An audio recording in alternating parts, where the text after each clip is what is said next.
Panginoong Hesus, anak ni David, maawa ka sa akin, makasalanan. Sinasamba ka namin, O Kristo, at pinupuri ka namin, sapagkat sa pamamagitan ng iyong banal na krus, ay tinubos mo ang mundo at ako.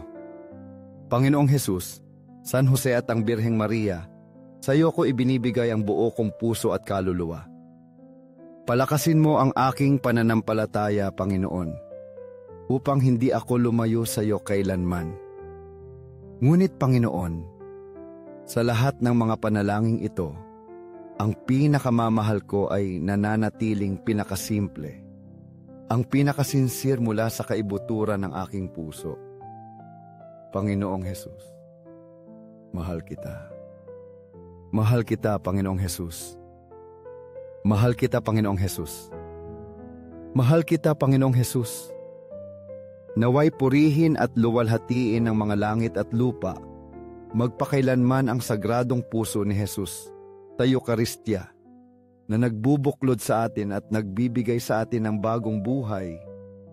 Anong dakilang kagalakan ang mapasa harap mo sa kabanal-banalang sakramento, nababalot sa walang hanggang pag-ibig at awa na iniaalok mo sa amin. Sa bawat patak ng iyong dugo at sa bawat hiningang ibinigay mo para sa amin, sagradong puso ni Hesus, inilalagay ko ang aking lubos na pagtitiwala sa iyo at natatagpuan ko sa iyo ang kapayapaan at kaaliwan sa bawat pagsubok. O puso na nag-aalab sa pag-ibig para sa amin, sindihan mo rin ang aking puso sa apoy ng iyong pag-ibig. Palakasin mo ako at bigyan mo ako ng katapangan upang magmahal at maglingkod ng walang humpay. Sagradong puso ni Hesus, baguhin mo ang mga naliligaw. Naway matagpuan nila ang liwanag sa kanilang kadiliman at ang tuwid na landas sa kanilang buhay. Naway matagpuan ng mga nagdurusa o nabubuhay sa kalituhan ang pag-asa at kapayapaan sa iyo. Gawin mong isang sulo na nagliliyab ang aking puso sa mundong ito. Isang instrumento ng kapayapaan at isang buhay na patotoo ng pananampalataya. Sagradong puso ng Diyos, baguhin mo ang mga makasalanan, iligtas mo ang mga naghihingalo, at palayain mo ang mga kaluluwa sa purgatorio. Bigyan mo sila ng walang hanggang kapahingahan. Sagradong puso ni Hesus sa Eukaristya, dagdagan mo sa akin ang pananampalataya, pag-asa, at pag-ibig. Naway mabuhay akong kaisa at nagtitiwala ng lubos sa iyong awa. Sagradong puso ni Hesus, maawa ka sa amin sa aming kahinaan, ay kailangan ka namin sa bawat sandali. O puso na maawain ni Hesus, maging walang hanggang pag-ibig sa aking puso, ang lakas at inspirasyon ng bawat hakbang na ginagawa ko. Tulungan mo akong maging refleksyon ng iyong pag-ibig, magmahal at magpatawad tulad mo. Puso na maawain ni Hesus, mahabag ka sa amin at sa mga kapatid na naliligaw. Naway matagpuan nila ang daan pabalik sa iyong pag-ibig. Gawin mong mahaling kita ng higit araw-araw at naway mabuhay ako para sa iyo, naglilingkod sa kapwa, upang sama-sama tayong sumulong tungo sa iyong walang hanggang liwanag. Luwalhati, pag-ibig, at pasasalamat sa sagradong puso ni Hesus, buhay na bukal ng walang hanggang awa.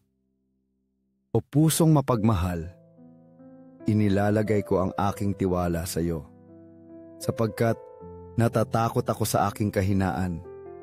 Ngunit sa lahat ng pagkakataon ay umaasa ako sa iyong kabutihan na walang hanggan.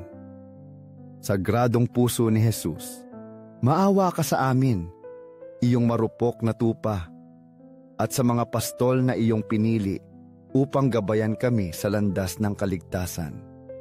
Sagradong puso ni Hesus, na inaliw ng mga anghel sa iyong paghihirap, aliwin mo kami sa aming mga sakit, kapwa pisikal at espiritual. Sa mga sandali ng kalungkutan, pagdurusa o pangangailangan, maging kapayapaan at kaaliwan namin. Sagradong puso ni Jesus, nagtitiwala ako sa iyong pag-ibig sa akin at hinihiling ko sa iyo na protektahan ang aking pamilya, ang mga kabataan, ang mga bata, at ang mga matatanda sa iyong maawaing mga kamay. Sagradong puso ni Jesus, gawin mong makilala, mahalin, at tularan ang iyong kaharian ng lahat ng kaluluwa sa mundong ito. Sa pamamagitan ng Birheng Maria, iniaalay ko ang aking sarili sa iyong puso, na nagnanais na ang iyong banal na presensya ay lumaganap at mahalin sa lahat ng dako. Lahat ng aking kagalakan, kalungkutan, at pag-asa ay ibinibigay ko sa iyo, Sagradong puso ni Jesus. O pusong matamis ni Maria, gabayan mo kami sa ligtas at puno ng kapayapaan na landas. Maging kanlungan ka ng aking kaluluwa upang lagi akong malapit sa iyo at kay Jesus sa bawat hakbang ng aking buhay. Pusong matamis ni Maria, iligtas mo kami sa mga tukso at pagsubok na sumasalakay sa amin. Kabanal-banalang sakramento, naniniwala, sumasamba, umaasa at nagmamahal ako sa iyo. Humihingi ako ng kapatawaran para sa mga hindi naniniwala, hindi sumasamba, hindi umaasa, at hindi nagmamahal sa iyo. Naway sa langit at sa lupa ay walang hanggang purihin ang mapagmahal na puso ni Jesus sa Eukaristya. Naway ang iyong Eukaristya ay palaging maging aming bukal ng kapayapaan at pag-asa.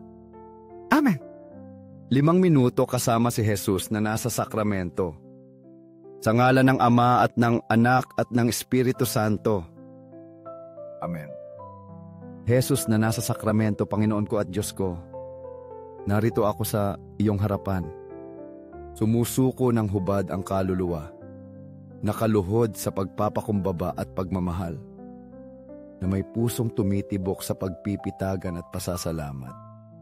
Ikaw, nananatili sa tinapay na itinalaga, kusang loob na bihag ng pag-ibig na walang hangganan. Dahil sa dalisay na awa, dahil sa nag-aalab na hangaring huwag kaming iwanang mag-isa, samahan kami hanggang sa katapusan ng panahon.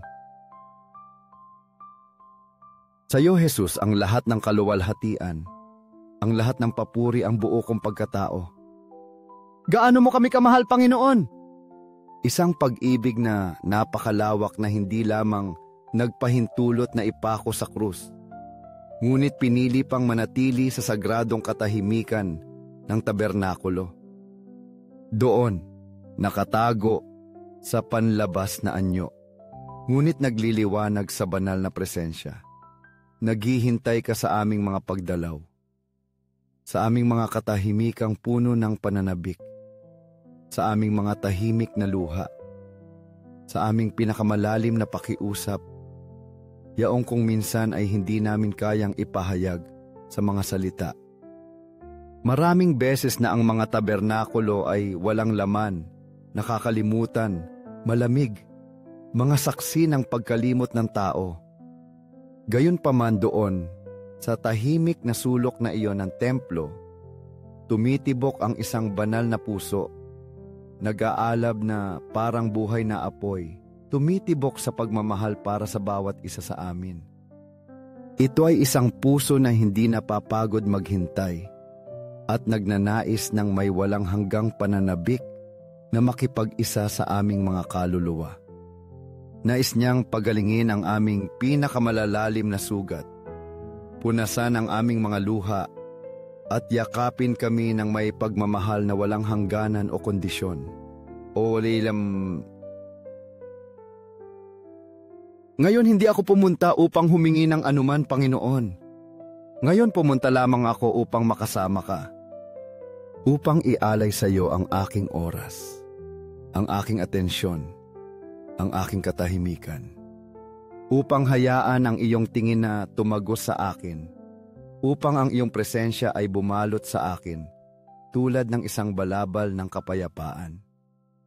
sapagkat naunawaan ko na hindi laging kailangan ang mga salita upang magmahal. Minsan, sapat na ang tumingin ng tahimik. Damhin ang iyong kalapitan. Ipikit ang mga mata at hayaan ang iyong pag-ibig na bumaha sa akin mula sa loob. Ito ay isang sagradong pagtatagpo. Isang dialogo na walang tinig sa pagitan ng dalawang puso. Ang iyo, walang hangganan, banal, walang kapaguran. At ang akin, marupok, nasugatan, ngunit puno ng pagnanais na mahalin ka ng buo kong pagkatao.